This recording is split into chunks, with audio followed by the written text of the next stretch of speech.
আরে ওহাবি এজিদের বংশধর, হাত দিছস কোথায়? মাজারে।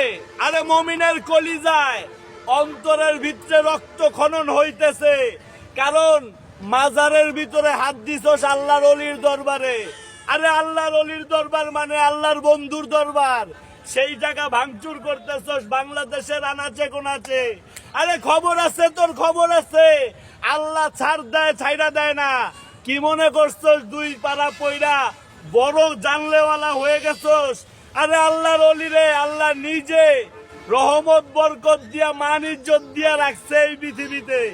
তোদের এই ভাঙচুরে তাদের ইজ্জতের কিছুই যাবে আসবে না। আরো তোরা পাপিষ্ট হইলি, তোদের বংশধর অভিশপ্ত হইল। আরে দুই আল্লাহর অলির দরবার ভাঙছস ওহাবির দল। বুঝবি, যখন বুঝবি তখন মাপ চেয়েও সারা পারবি না।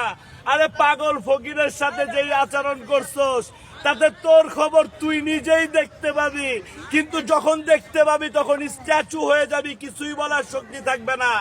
দুই হাত দিয়া ভাঙছস আল্লাহর অলির দরবার, সেই দুই হাত যদি অকেজো হয়ে যায়, যেই পাও দিয়ে হাইটে গেছস ভাঙ্গার জন্যে, সেই পাও যদি অকেজো হয়ে যায়, আরে তোর এই ক্ষমতা, তোর এই দাপট, সেইটা আবার আল্লাহর অলির দরবারের বিরুদ্ধে। বাহ, দেখাইলি তুই আর তোরা। আরে ওহাবির দল, তোরা তো বুঝলি না আল্লাহর অলি কি জিনিস। তবে বুঝবি আল্লাহর অলির অভিশাপ যখন লাভ করবি। কইরা ফেলাইছস কতগুলা দরবার ভাঙছস। আরে দরবার ভাঙ্গার আগে চ্যালেঞ্জ জানাইলাম, চ্যালেঞ্জ। যদি হিম্মত থাকে সামনে আয়, আমার সামনে এসে আমার সাথে বোঝাপড়া কর। দরবার ভাঙবি তো দূরের কথা, জীবন থাকতে দরবারের উল্টা কথা কইতে দিব না। আর যারা আমার মতো জিহাদি সৈনিক আছেন, ইনশাআল্লাহ কমেন্ট আর শেয়ারের সাথে থাকবেন।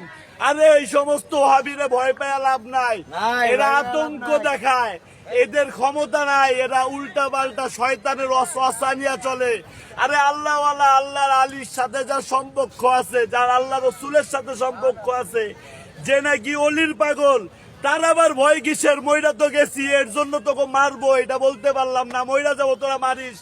দরবার ভাঙ্গার আগে আমাদের মাইরা তারপরে দরবার ভাঙতে যাই।